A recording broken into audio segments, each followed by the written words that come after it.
Ayan, so kadalasan kapag sobrang luma na ng kotse natin or ng taxi or kung ano mang sasakyan, yung nangyayari sa mga fender liner ng kotse. So ayan, kung makikita nyo,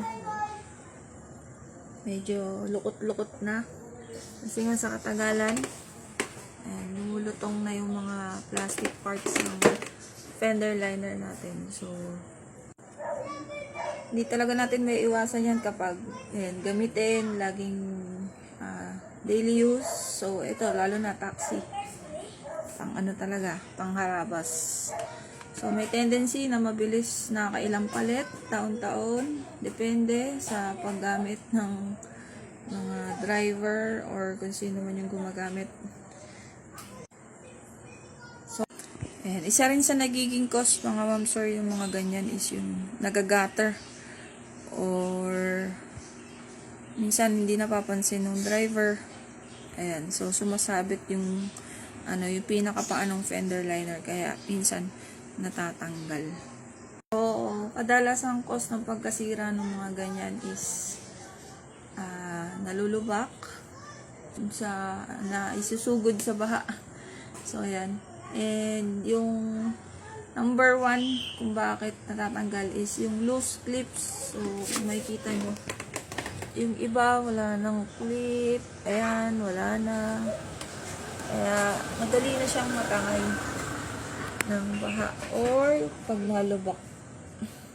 Ayan, maluwag na.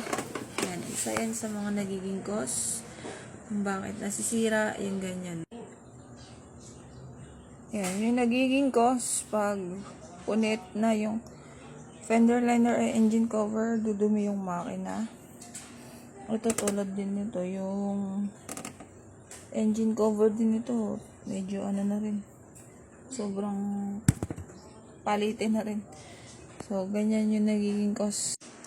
So yun mga ma'am sir, kung sakaling kailangan ninyo yung fender liner na ganyan ng mga kotse, ang available po sa atin is pang Vios Gen 1, Gen 2, Gen 3, Gen 3.5, Gen 4. Ayan, available din po pang Innova, Altis 2005 model up to 2013 model, Alpards, meron din tayo, Land Cruiser, meron din po tayo mga ma'am sir.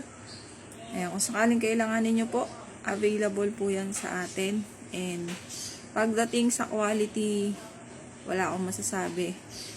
Kayo na lang ang bahala kung